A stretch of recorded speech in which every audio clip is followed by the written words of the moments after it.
Good afternoon, everyone. Welcome to the Barbados Welcome Stamp Live. My name is Sarah Lane.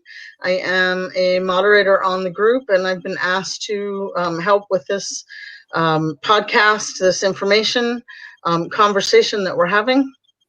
I am in Barbados.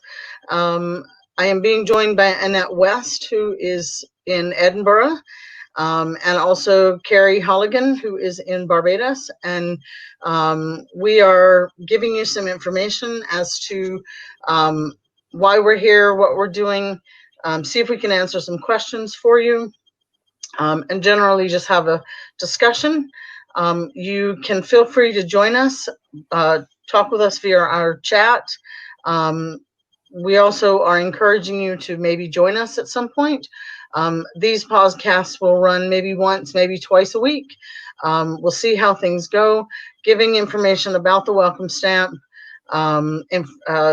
process, as well as about Barbados. Just a little bit about each one of us. I'll start first. I am an American. I moved to Barbados 28 years ago after marrying my Barbados husband. Been here 28 years. I'm a citizen of the country. Most of my lifetime was spent in the hospitality industry. I'm very familiar with the different things that go on in Barbados, and I still have a lot to learn, as I believe that most of us do when it comes to what is happening these days with COVID and the start of this welcome stamp process with the Barbados government. Annette, you want to give us a little bit about yourself? Yes, good evening.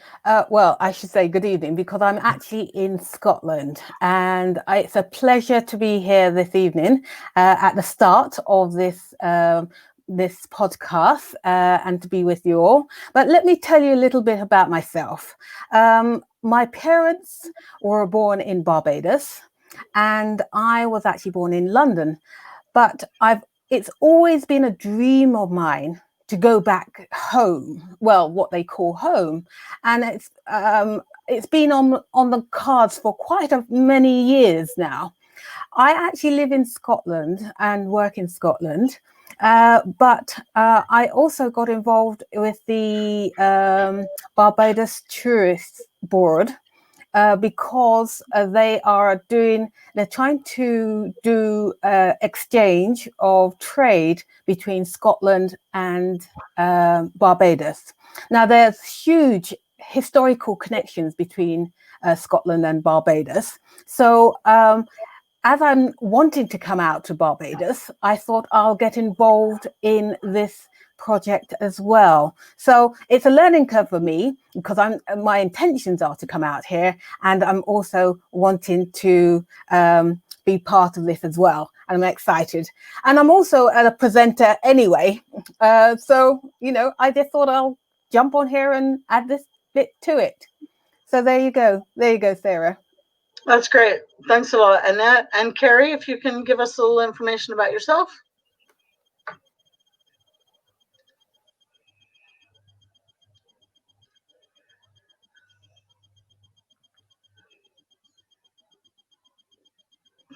Carrie, I'm not sure we're hearing you, unfortunately.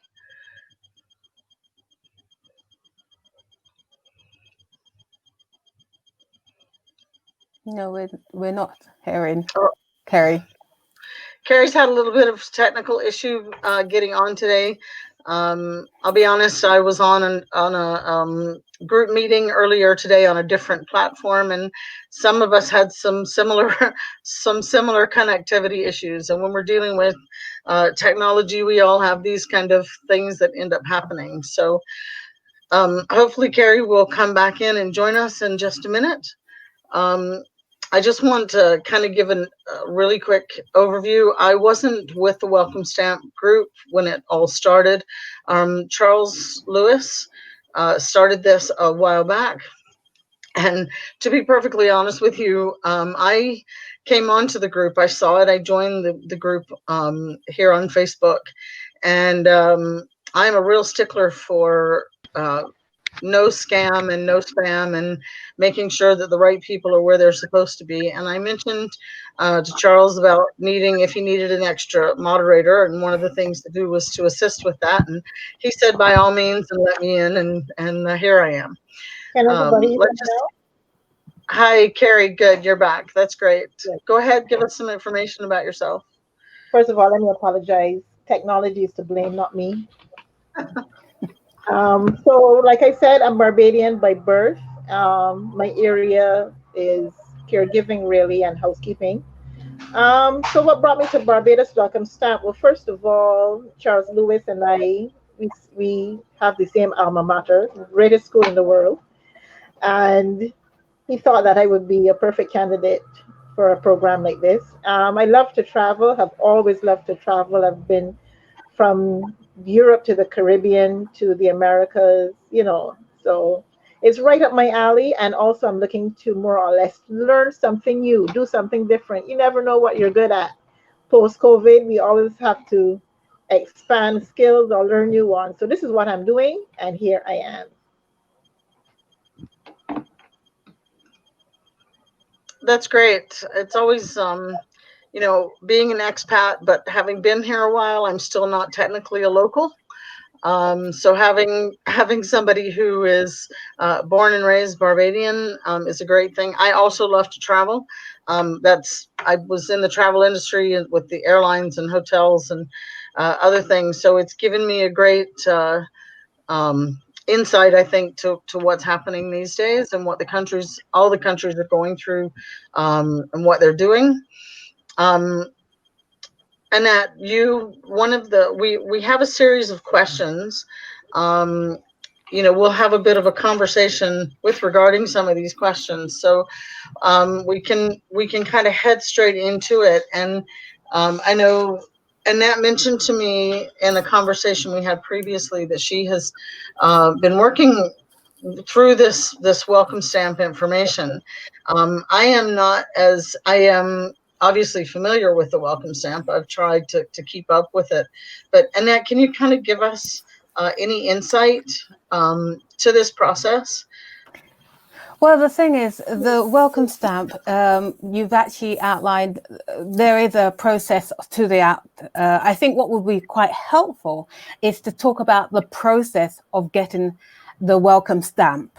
For me, through what I've been doing and the research that I've been doing, it's just bits and pieces. So I think what would be really, really helpful is that if somebody is interested, what is the welcome stamp about, and if you can tell us a little bit more about how they can apply and how long the process will take. I think that would be actually of great use to people who are wanting to or are interested. So are you able to do that, Sarah, for us? I can give you a little bit of information. As I said, basically you're applying to the Barbados government. There is a specific website. The stamp requires certain bits of information, whether you're coming as a single person or you're coming as a family.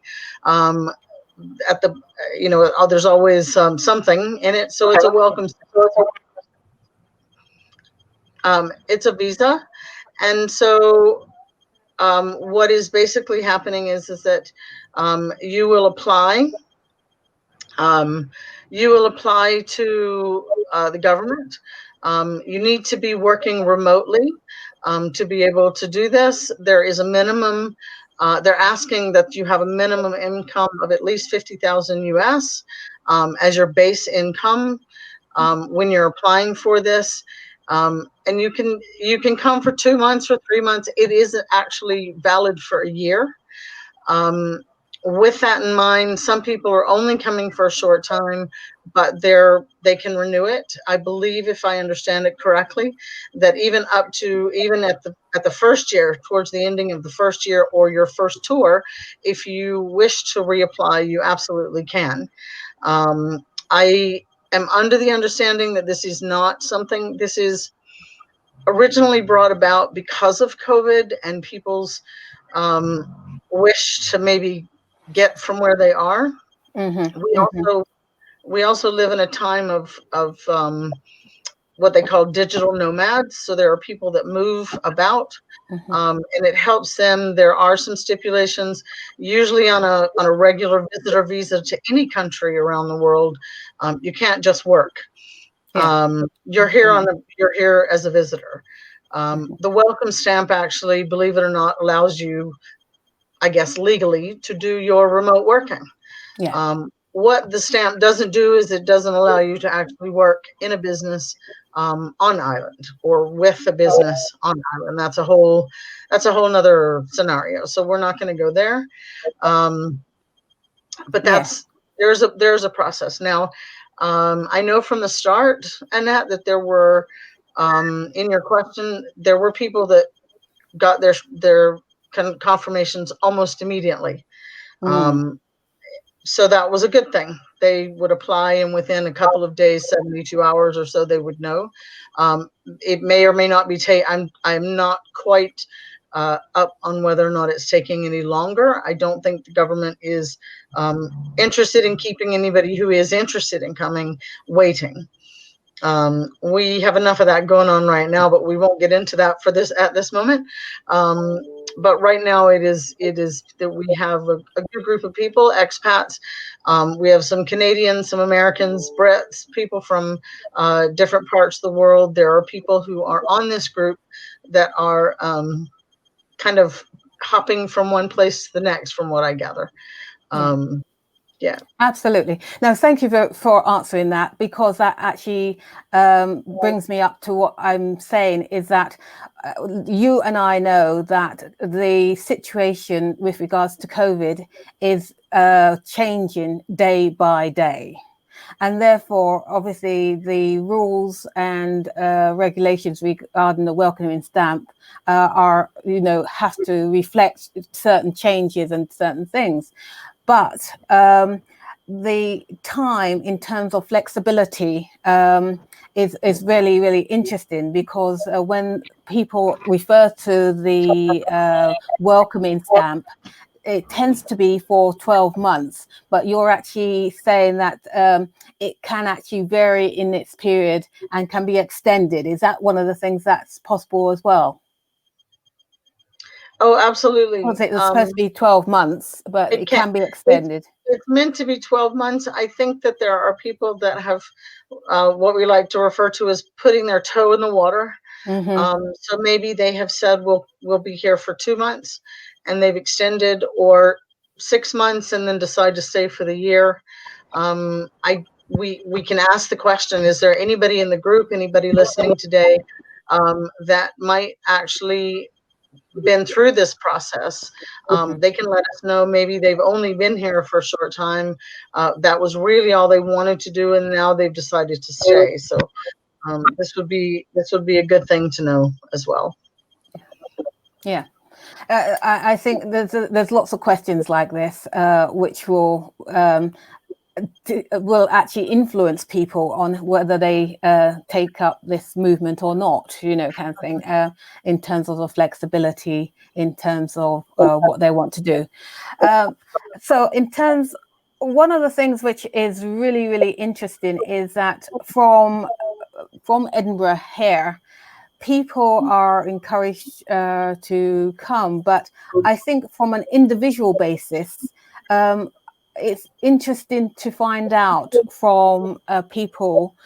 We want to ask the question: why do they want to come to Barbados, and why would somebody want to come to Barbados? I mean, to do that in terms of working.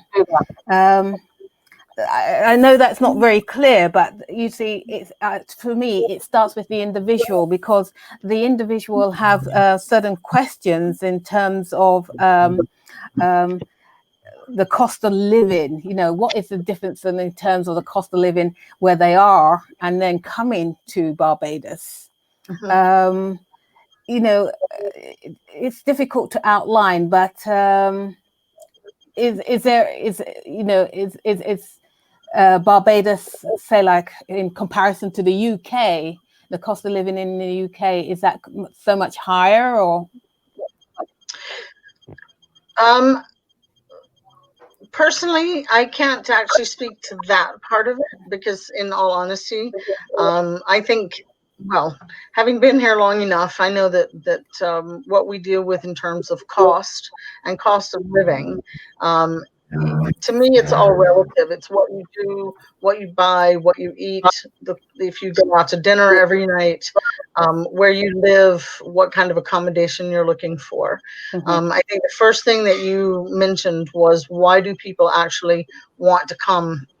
Why would they be enticed to come to Barbados? Well, why wouldn't they?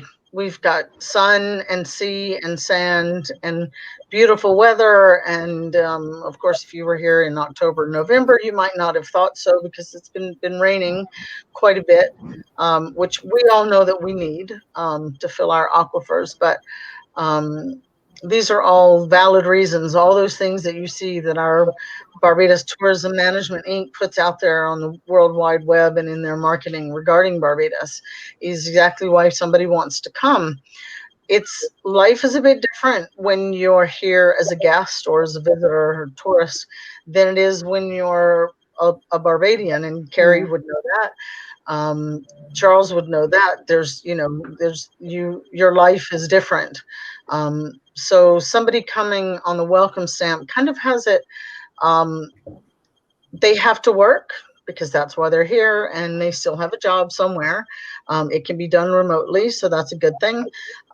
But they also get the advantage of being somewhere different, being able to um, to experience Barbados maybe in a way that somebody else wouldn't.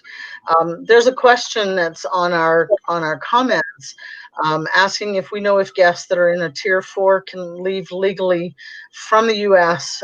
If they get approved for the welcome stamp. I'm going to cheat here for a minute. Initially, I'm going to say I don't know. However, we have had somebody who's was on that same chat who's responded and said yes, because you're basically relocating, and I would have to agree with that. There are people in the UK. Many people are concerned. Um, they've had their holidays booked, and now they can't go. But there are people in the UK that own homes here. They've had business. They may have businesses here. In this case, you've been given permission to come, and you're coming for a reason. You're coming to work. It might not be on the island, but you're relocating to Barbados. So I'm going to go with what has been put on the chat. Say yes, that shouldn't be an issue um, in getting here. I think we need to preface that with the issue will be the airlines actually flying. I'll give you an example. I hear WestJet is canceling their flights after the end of this month. I understand that Virgin is also shutting back on a lot of their flights. I have a friend who's trying to get back to Manchester in another couple of days, and has been told that that's not going to be possible. She can only go to London. Hmm. She's trying to get home. So I think that's the only reason you wouldn't be able to get here. Yeah. So Yes, I've actually heard as well. It's official that the UK is actually shutting down by Friday completely, entering people into the UK. So it's obviously becoming difficult, in both directions, in and right. out. And how does that affect? Obviously people wanting to come here. I mean, I'm one of these people who just really want to get out here as soon as I can. Give me a day and I'll be there. But what's the situation at the moment? Obviously, we can't do anything regarding that at the moment. Right. Nobody can. It's really unfortunate. Nobody can figure out what is happening at the moment, why it's happening. Um, all the different things. We're kind of at the whim and whimsy of governments and ability to do things. If there's a flight, someone will be on it.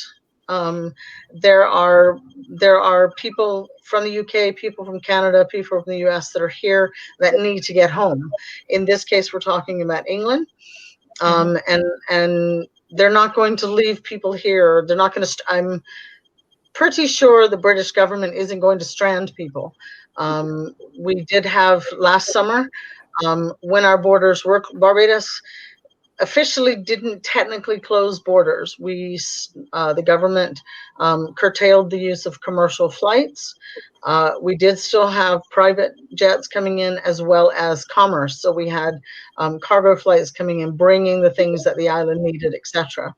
When the borders were back, I would say in that period of time, there were some repatriation flights that were happening. So there were Britons that wanted to get back to England and Scotland and Wales and to the continent, and the airlines were allowed to come and pick those people up. You couldn't fly out on them, but you could certainly go back. And there were some flights where there were Barbadians and residents who were able to come back in to Barbados, and that happened out of the U.S. out of Canada. It did happen out of the U.S.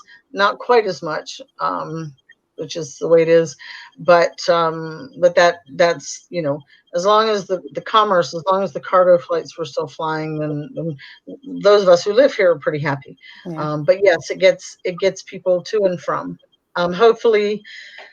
Hopefully that will not be for too long at this point with the use of the vaccines. Hopefully those will get a bit better.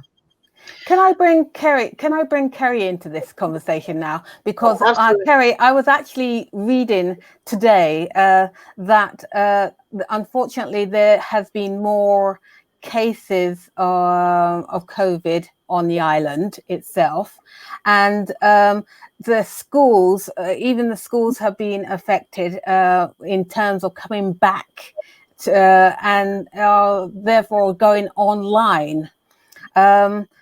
The reason I'm asking Kerry, because obviously being in Barbados as well, how is this affecting people in general on a day-to-day basis? In terms, it feels like things are becoming a little bit like the UK and shutting down and locking down in that respect. So what's the situation there at the moment in terms of the numbers and the increase of the numbers? The thing is, just like the UK, I think things are changing by the second.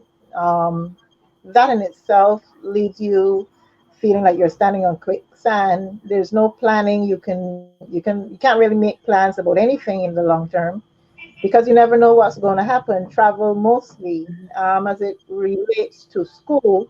I was so looking forward to the children going to school early this year. There's going to be, in my opinion, a lot of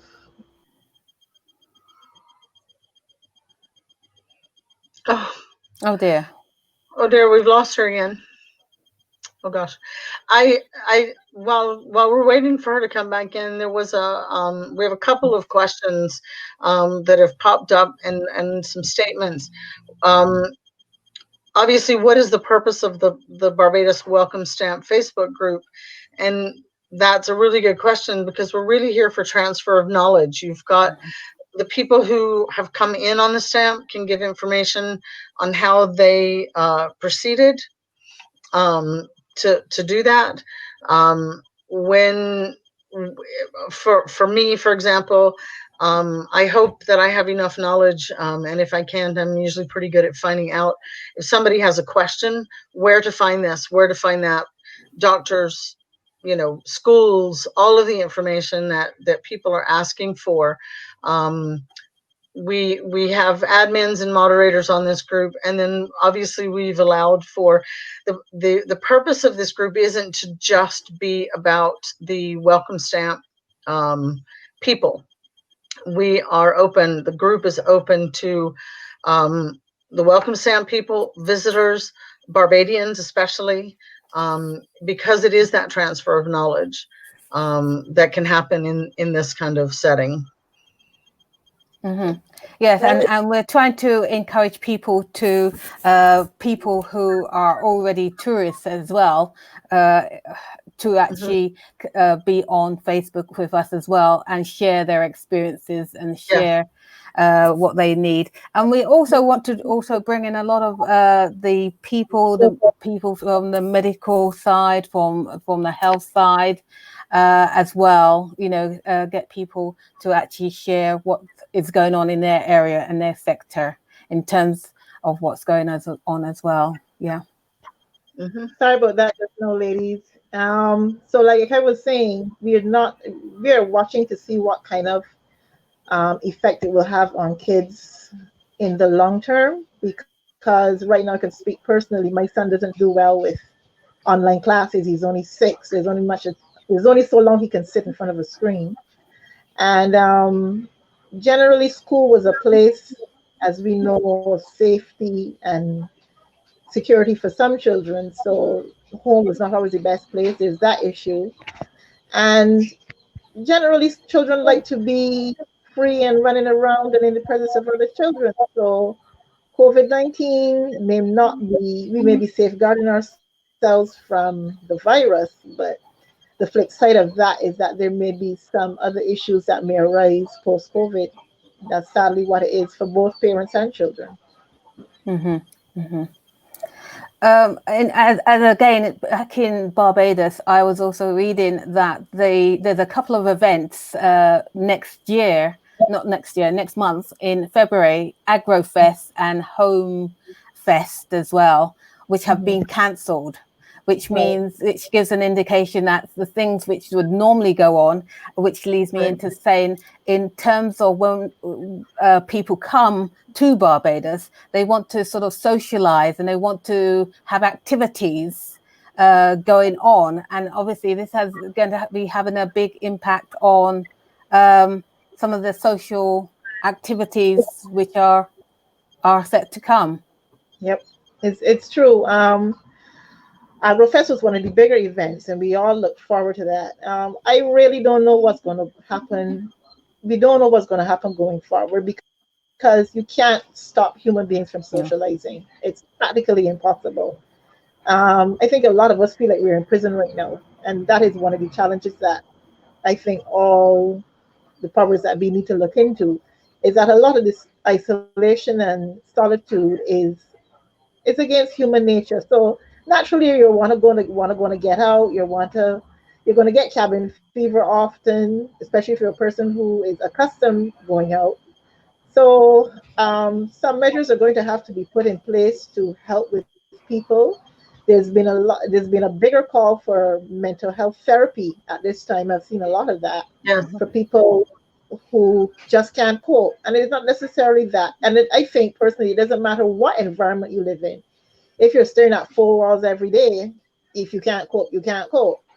You Hmm. know. So, um, I don't know what they're going to do going forward in terms of socializing, in terms of entertainment, especially since we've had the issue with the bus crawl here, where there was a spike in cases, and that was being blamed for the spike in cases. People are going to go against instructions and what's the norm anyway, especially if you're not feeling ill. If you're feeling ill, naturally you're going to rest. But if you are not, people are not going to see the need to quarantine and to isolate. It's going to be difficult. Everything about COVID is against human nature. So, Yeah. you It know, is. going and a lot of us are just trying to cope. A lot of us are grieving the loss of because when coronavirus and the whole thing came out of Wuhan, a lot of us didn't expect that it would have been so serious. We didn't take it that seriously. We didn't know what would have happened coming going forward. So it's a grieving process for us. We may not see it as that, but all of us have lost, and we're still trying to cope with the loss. Yeah. I will comment, and what I'm going to say will lead me into another question that was asked. I'm actually the operations manager for the Barbados Independent Film Festival, Hmm. and this is the week that we have had the festival for the last 4 years.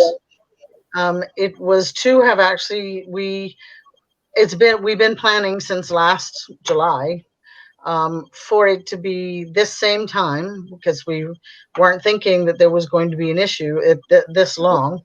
Um, and had actually planned for it to be the end of this month. We've moved it a bit for various reasons. We decided it was going to be around the 27th of January for 5 days. It would be our 5th anniversary. And to be perfectly honest with you, up to about mid-December, we were still on stream. And it wasn't until about a week ago, the seriousness of what transpired just before, between Christmas and New Year's, and in the last couple of weeks, we've moved it to April. We are going to keep our fingers crossed that it will happen, because we really would like to go forward with it. Our planning is still in the process. But again, that word that I've come to hate, which is fluid, we must be fluid. We must be willing to understand that things are not the way they are. Yeah. So I'll move into that question. One of the questions that we had was, there are businesses that wish to post on this particular group, because this is a good group of people to be able to get your business out to. So the question is why we don't allow advertisements on here. I will say that I helped manage one of the first and biggest buy-sell groups for Barbados for a number of years. And trust me when I tell you, and I said it in a comment on the page, we don't want to turn this into a buy-sell group. We want to give people the opportunity to advertise, absolutely.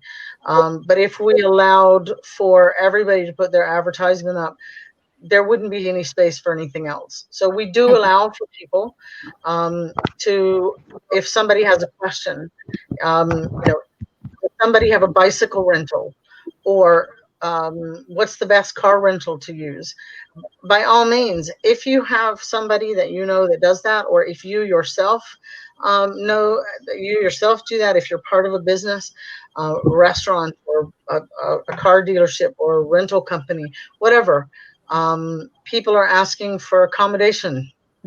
Yeah. Answer the question under that information. That's where you can advertise. We don't really have an issue with that. We asked a question this morning. Anybody in the health and fitness and lifestyle kind of programs, and we will from time to time ask those types of questions so that people can. But what you will notice is if you look underneath that question, the copious amounts of advertising. But that's what we want. We want you to answer the question for us. And at the end of the day, we just don't want our group to turn into a constant bombardment of sales of this, that, and the next. So we don't mind people being here. We don't mind you giving information. We don't even mind if somebody asks and you want a private message to somebody about it. It's really not a problem. We just would rather it not be brought up on as a separate post. We do, I will say, what the moderators do is that we do not allow for posts to go automatically onto the page. They must go through the process of being accepted. So if you end up posting your restaurant, or your fishing expedition, or your catamaran cruise, and it doesn't make it onto the page, there's a reason for that. I have taken to actually saying, answer the question that somebody's asking you, the same exact thing I've just said. So that's one of it. That's part of it. So we're not kicking anybody out. Definitely not kicking anybody out. And answer, what's the best catamaran sale? I can give you a couple of names, but I know that there are people on this group that have those. So why not have them answer? Yeah, that's really good. And the other side of it as well is that we're here, the three of us here will be hosting, as you say, on Facebook on a weekly basis, where we want you to engage with us and actually pick up on what we're doing. We will try and answer as many questions as we can, but we want to add value to what we're doing here and be part of the whole community here. And so we are actually reaching out to you as well. And we want you to engage with us and to follow what we're doing and to pick up on what we're doing as well. So that's very, very important. So that, you know, you can say, like, come back and say, we're following information. We've got information.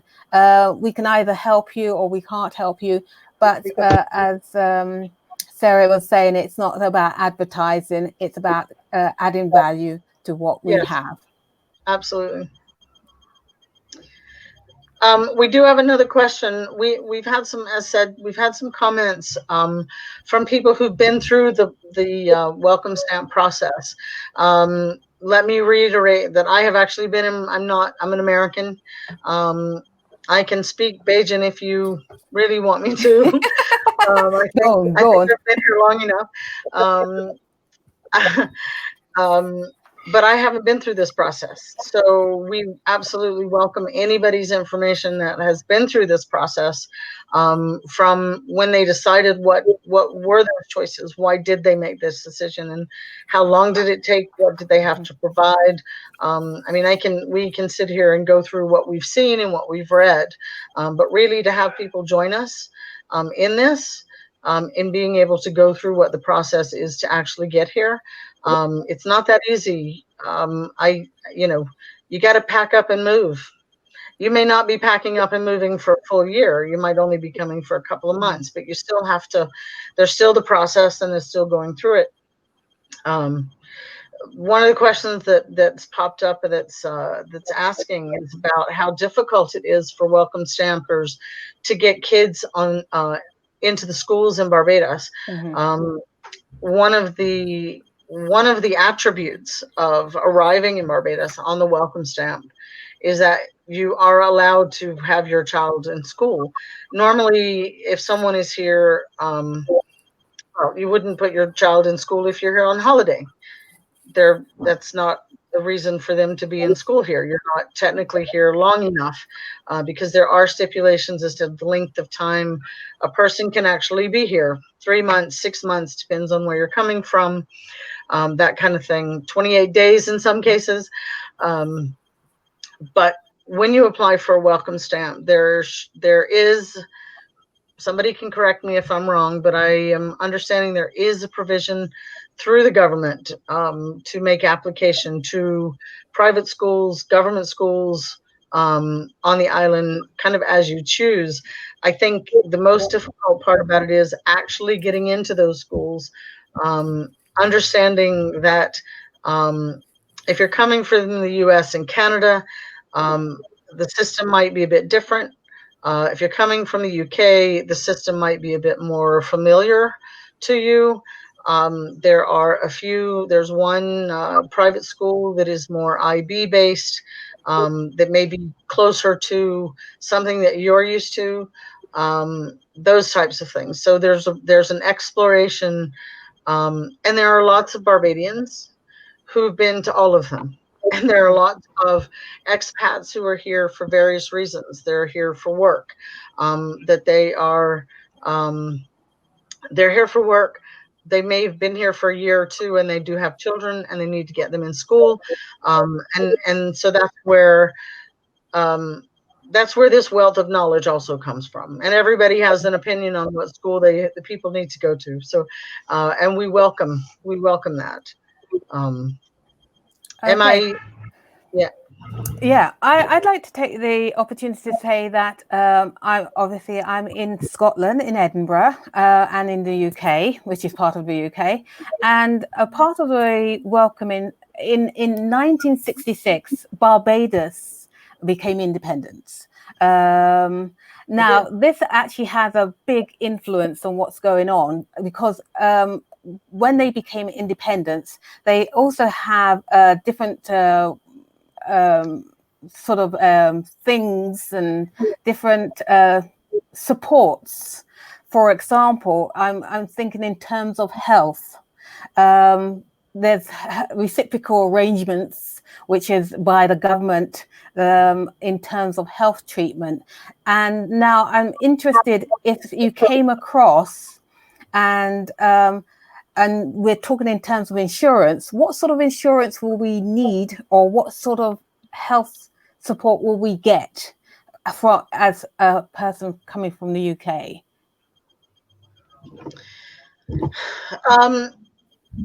Part of that question I may not be able to answer.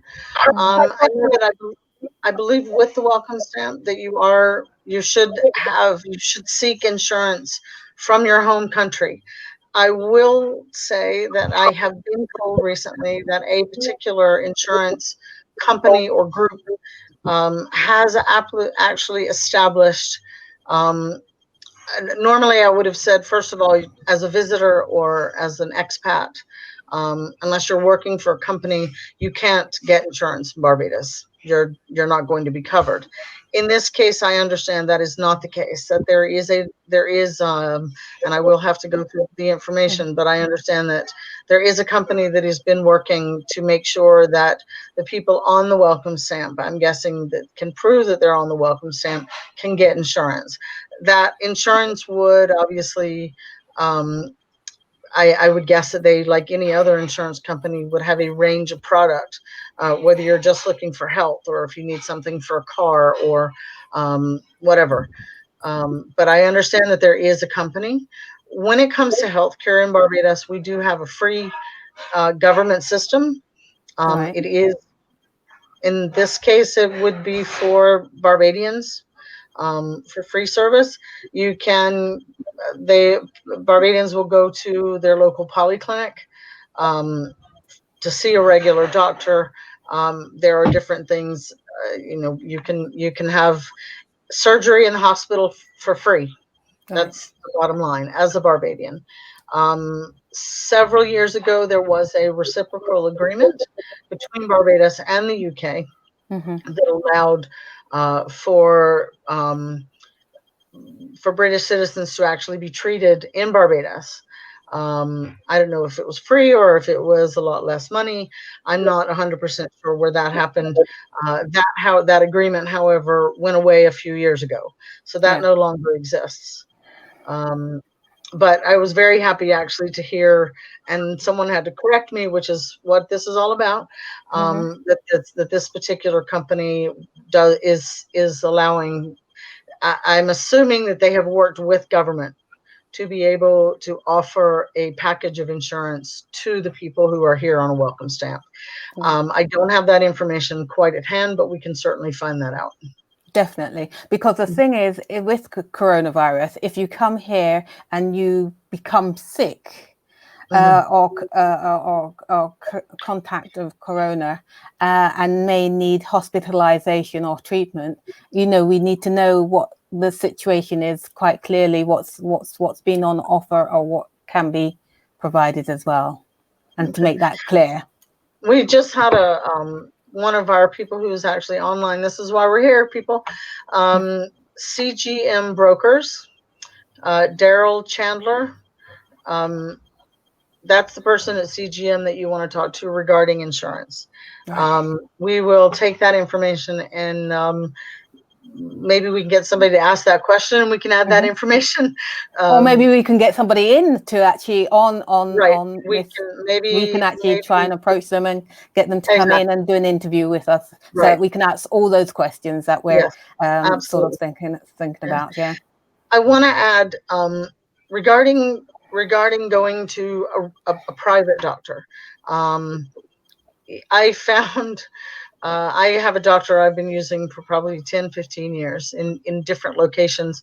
And I don't think any office fit is more than 80 Barbados dollars, so 40 US. I'm not sure that even as a US citizen, I can't necessarily technically walk into any clinic in the United States for even that price. It would be so much more for me to go. I'm not insured in the US either, so I am here, thankfully. But and I find that what you will find is that pricing in the healthcare sector isn't probably as much as it would be in the US or the UK or Canada.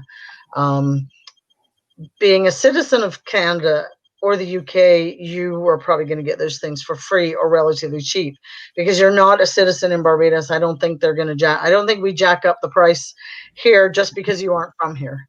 Yeah. I would like to think that that's not something that we do.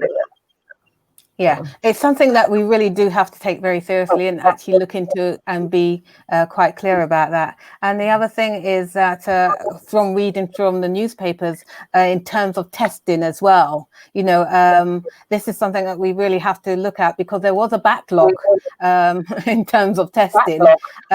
Which is what I was reading today. And obviously,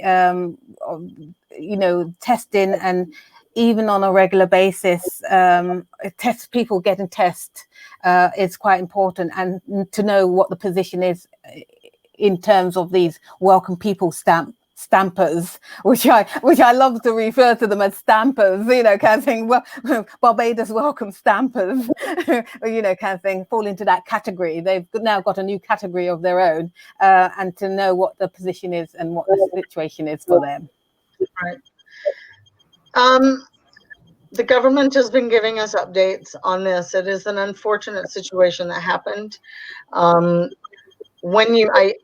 Interestingly enough, I had a conversation online just today. I mentioned that we had 2,000 people being tested at one time, and for our island, and having one facility, one laboratory that I try to make the difference between being tested and what's being tested. You're going to have a swab which is being tested, but your swab is being tested. We have one laboratory on the island that does that. That information then goes into an administration part. This is strictly from what I've heard. Again, somebody can correct me if I'm wrong, but where much of the backlog has come is that it's mostly the administration part. So it's taking the information once the sample has been tested, and it either is a negative or a positive result, and then it's the information from that point to the individual that is where the backlog has come. I think that there are some situations where we didn't expect this at this particular point, and there were some things that the government was trying to do before we ever got to this point. We're now at this point and beyond this point, and so all of those things that the government is trying to do is now trying to be ramped up as we speak. So yeah. Oh, yeah. I'm going to jump in here a bit. Concerning the page, can you give me some information on the impetus for its creation and, how it was formed and so on? Say that again, Carrie. I'm sorry. The group or the welcome stamp? I'm trying to, what's the impetus for the creation of the page? I think Charles started this page really as an information transfer. It is for people. We want people who are doing the welcome stamp to be able to come to a page and get the information that they need. We also need to know what's happening with the welcome stamp. Are people coming? What the process is, and that's also helpful for this page. Once you're here, you need to know you're going to have a myriad of questions. Where to find a swimsuit? Can I go to the beach? Is this restaurant open? What's your best? What's the best excursion I can take? How's the internet?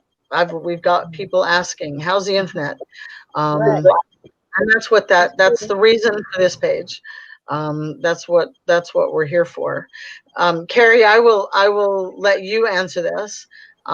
There is a question: is that how do Bajans feel? I know how some Bajans feel about the welcome stamp. How do you see Bajans feeling about the people coming into Barbados like this? I can't tell you that I've heard anything negative about it so far. I would be lying. Actually, I think it's one of the better initiatives by any government. I'm sorry that it took COVID for it to come about, but like you said, we're living and learning. Um, it is showing that there were many opportunities. This is one thing about the bigger cities is that they bring opportunities to small island states. And one of the things that we have seen is that you can work and you can monetize anything online. You can work from home and you can work from an office space. You can reduce the cost of commuting, reduce the cost and all the expenses that are associated with traveling to work. And you can stay home in the comfort for people who have a comfortable home or the comfort of your room, and you can still be employed. I think that that is one of the great things about it is that sadly it's showing us that we can work. We don't have to make the trek to work every day, and we can still be reimbursed for it. Um, like I said, I've not heard anything negative about it. Actually, it's taken off tremendously. I think even better than a lot of people expected. I think the prospect of not only living and working in another country, but I think people just welcome the change after being locked down for so long. People just wanted to be in a different environment. And if their thinking is like mine, I'm thinking that if I'm going to be on lockdown, who wouldn't want to be locked down in paradise? So for me, Yes. Yeah. Yeah. That's lovely. And I think the other side of the coin is that we're coming, people on who are considering or thinking about coming on the welcoming is want to actually experience a different culture, a different lifestyle, a different, they're ready for a change, as you say, they're looking for something different. And I think I know I've traveled to Barbados many times, and how warm and wonderful and inviting people are is just wonderful, because to actually just come to a place like this and experience the culture is just it's really, really lovely, and all be together in different ways, and that's amazing. So yeah, Sarah, welcoming stamp. can I please? There Sarah, was a question. There's a question that we currently have regarding how long the paperwork will take once it's submitted. I did allude to this a little bit earlier, and there's another question that was being asked as well, so I'll combine these two. The question was that this individual is an American. Is the welcome stamp only for UK visitors, or can anybody? The welcome stamp truly is open to anybody. There are stipulations, as we said before. There is a website specifically for information through the government as to what the welcome stamp is for. There is a process of application. There's information that is required. You must be able to show that you're working, what you're doing is you're coming as a remote worker. Digital nomad in some cases is what people will call themselves, which is kind of a catchy word. I have somebody that did this a number of years ago in the travel industry, and I followed them on. I think I followed her on Facebook or on a blog, and she did this. I think she did digital nomad before digital nomad was a thing, which is kind of funny. But anybody is welcome. Families are welcome. That's obviously why they've put in the information about schools as well. Um, and as far as how long it takes, I don't think it's been taking long at all. Even right this very minute, people, government can concentrate on more than one thing at a time. I certainly do hope so. Um, so I think that probably once you have requested to come, the paperwork is probably done within 48, 72 hours or so. And then it's just a matter of you actually getting here. So, yeah. Sarah, have you heard of any challenges that have arisen as a result of this, other than the wait and the uncertainty? Have you found any challenges? As far as applying, Yes, or well, actual after the application, probably the the conditioning or the reconditioning, I guess. I haven't heard of anybody that's.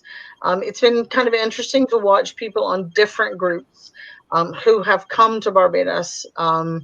My story of being here is over 28 years old, so it's a lot different. It's a lot different from what I experienced when I first got here, as to actually what is happening now, um, and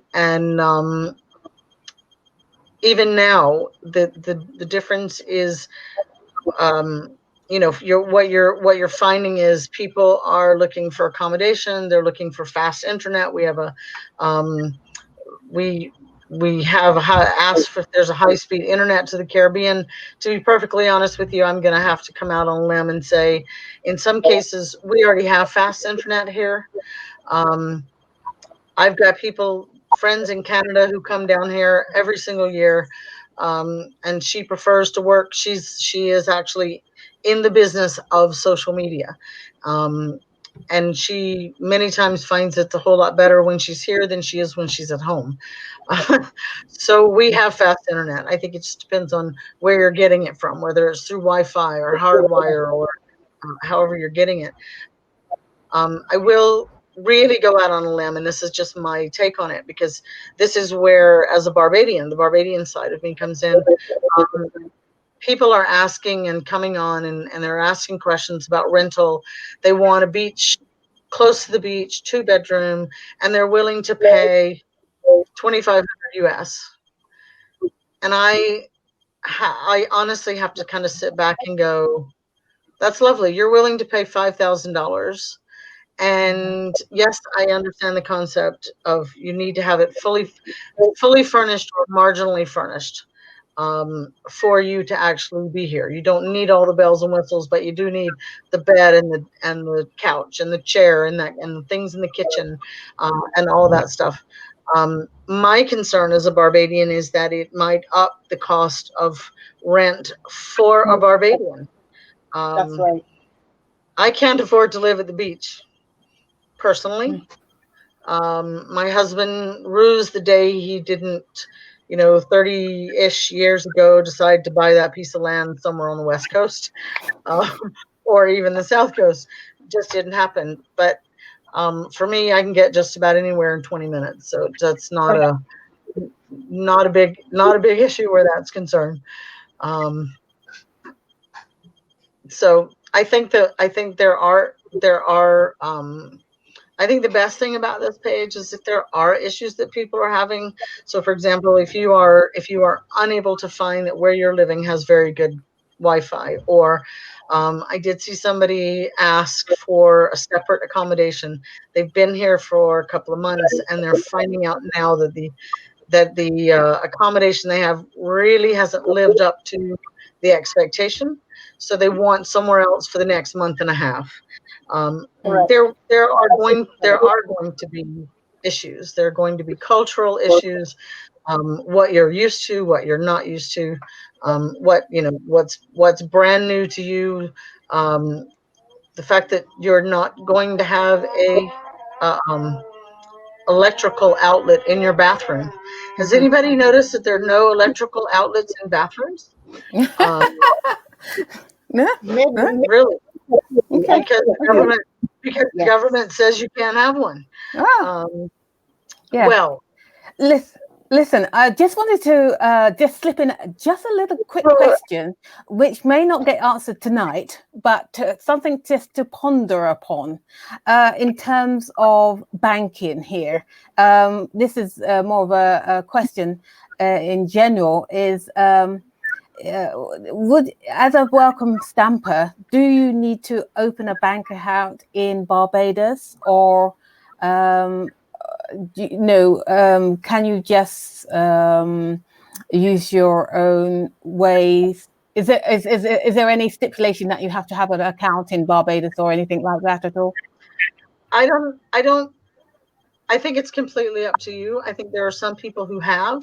Um, I know that there was an initial issue with some people being able to pay their rent, Mm-hmm. um, from foreign bank accounts. So I think it's up to you. We all have our issues. Uh, we all have our issues with banking services in Barbados. This is not new. Okay. So I hate to actually bring this to an end, but we're being told that we have like little to no time to wrap this up. I would like to personally thank every single body that's come on to this this blog, this vlog, this whatever you want to call it, that we're doing here today. I want to invite you back. We are not going to do a set day, time, etc. So just keep your eyes and ears out on the page. Invite people to like the page. Please let us know if you're willing to come and be a guest on the site on this particular podcast. And we really look forward to seeing everybody. Hope we've answered some questions for you, and we look forward to seeing you next time. Okay, thanks, Sarah. Thanks for wrapping it up. To my co-presenters today for being here, for Charles Lewis, who's back there in the studio, as we call it, doing his thing, and we hope to see you on the next cast. Pleasure talking. Thanks.